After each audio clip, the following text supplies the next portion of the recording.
हैं कि खुदावन का बंदा पलूस रसूल हमें बताना चाहता है। वो कहता है तुम आज तक बच्चे ही बने हुए हो क्योंकि तुम पाक कलाम की बातों को दूसरों से सुनते हो, जबकि मैं चाहता हूं कि तुम आप लोगों को बताने वाले बनो। पलूस रसूल क्या कहता है? आप लोगों को बताने वाले बनो। तुम अभी तक बच्चे ही हो। वो कहता है कि मैं चाहता हूं कि तुम खुदावन में इतने बढ़ जाओ कि तुम अपने खुदा की बादशाही की बातें दूसरों तक पहुंचाओ।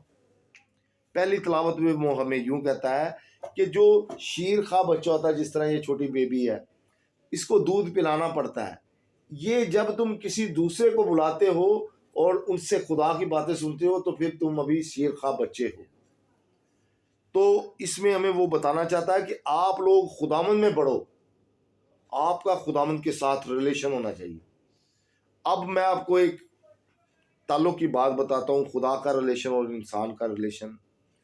कि जब हम किसी को दूर से ही ऐसे कह के चले जाते हैं, हाँ जी क्या हाल है, ठीक है भाई जी, चले जाते हैं। और एक रिलेशन होता है जो हम उसके पास आके बैठते हैं, हाथ मिलाते हैं, थोड़ा गुफ्तगू करते हैं। कौन सा रिलेशन अच्छा है? जो पास आके बैठते हैं। हमारा रिलेशन खुदा के साथ इस तरह का होना चाहिए कि हमारी सारी बातें, हम अपनी सारे दुख, सारी तकलीफें, सारी खुशियां खुदा के साथ शेयर करें। तो जब हम ये करेंगे फिर हमें बरकत मिलेगी। और जिस तरह खुदावंद का बंदा मत्ती रसूल हमें बताता है, मत्ती रसूल की अंजील में हम खुदावंद का पैगाम सुनते हैं, यीशु का पैगाम। वो कहता है कि फिक्र किसी बात की ना करो। क्या ना करो? असी तो बेशुमार फिक्र लेने, वो असी तो यह करना है। वो कहता है कोई फिक्र ना करो। कहना क्या तुमने हवा के परिंदों को देखा है? ना तो वो बोते हैं ना वो काटते हैं, तुम्हारा आसमानी बाप उनको देता है खाने के लिए। और कहता है तुम फिक्र करके अपने कद को एक हाथ भी नहीं बढ़ा सकते। और हमें यीशु ये भी कहता है अपनी फिक्रें सारी मेरे पे डाल दे क्योंकि मैं तेरी फिक्र करता हूं। यीशु हमारी फिक्र करता है। यीशु कहता है कि मैंने तेरा नाम अपने हाथों पे अंबोज कर लिया है। यीशु ने अपने हाथों पे हमारे नामों को जानता है। वो हमें देखता है कि मेरा बेटा मेरी बेटी कैसी है। जिस तरह अब हमें फिक्र है नैना की शादी की, बहुत फिक्रें लगी हुई हैं, भाभी की नींदें उड़ गई हैं। लेकिन खुदा के, मैं अपने ईमान के साथ कहता हूँ, जब इसकी शादी के दिन आएंगे आप लोग इतने खुश हो जाएंगे, आप कहेंगे खुदा ने मेरे वास्ते बड़ा ही अच्छा कर दिया। आपको मैं एक स्टोरी सुनाना पसंद करूंगा। हिस्ट्री में स्टोरी गुजरी है, आपने भी उसका नाम सुना होगा। भगत कबीर का नाम सुना है किसी ने? एक भगत कबीर था, उसकी एक बेटी थी, एक बेटा था। और वो खुदा का इतना बंदा देनदार था कि वो हर चीज खुदा के नाम पे कुर्बान कर देता।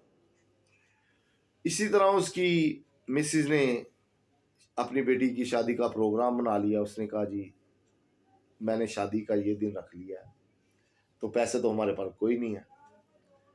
उसने कहा जी फिर क्या करें? उसने ना उसको, उस दौर में खेस होते थे, वो खेस उनके ना वो दे दिए एक उसके बाप को, भगत कबीर को।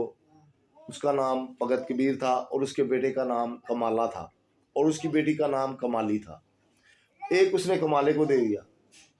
उन्हें क्या दोवें बाजार से जाके बेच आओ, जेडे पैसे लभणगे उनकी असी जंज नूं रोटी खवा देंगे। क्या होता जी, भगत कबीर जाता है जिस बाजार में, वो देखता है कि एक अलफ नंगी औरत फिर रही होती है और वो कहती है कोई खुदा के नाम से बंदा है जो मुझे कपड़े पहना सके। वो सारे केस ना उसको लपेट देते। तो वो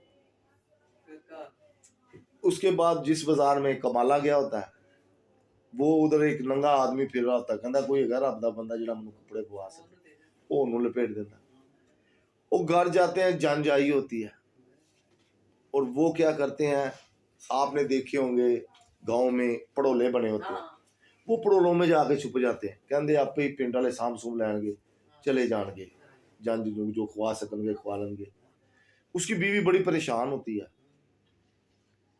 और लोग उधर से गुजरते हैं कमाले से और भगत कबीर के पास से, तो प्लेटें और चम्मच खड़काते गुजरते हैं, कहते जियो जीवे भगत कबीर जिन्हें चांदी ਦੇ ਚਮਚੇ ਸੋਨੇ ਦੇ ਚਮਚੇ ਤੇ ਚਾਂਦੀ ਦੀ ਪਲੇਟਾਂ 'ਚ ਖਾਣਾ ਖਵਾਇਆ ਤੇ ਉਹਨਾਂ ਨੇ ਕਿਹਾ ਪਲੇਟਾਂ ਵੀ ਤੁਸੀਂ ਲੈ ਜਾਓ ਤੇ ਚਮਚੇ ਵੀ ਲੈ ਜਾਓ। ਉਹ ਕਹਿੰਦੇ ਨੇ ਕਿਹੜਾ ਭਗਤ ਕਬੀਰ ਅਸੀਂ ਤੇ ਲੁਕੇ ਪਏ ਆ।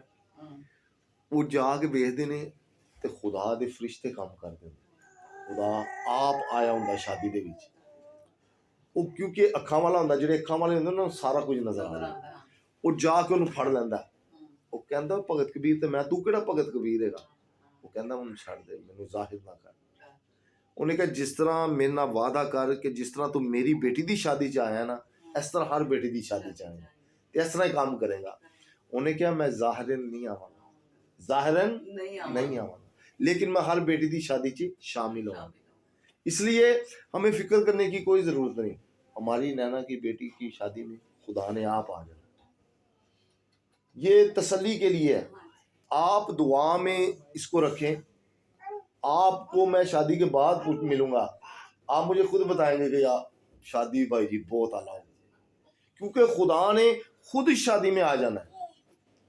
अब वक्ती तौर पे तो हमें बड़ा पहाड़ नजर आ रहा है, लेकिन खुदा ने ऐसा मुहैया करना है, क्योंकि जिस तरह बाप इब्राहिम को बड़ा मुहैया किया था ना, इस तरह वो हमें भी सारी चीजें मुहैया करेगा।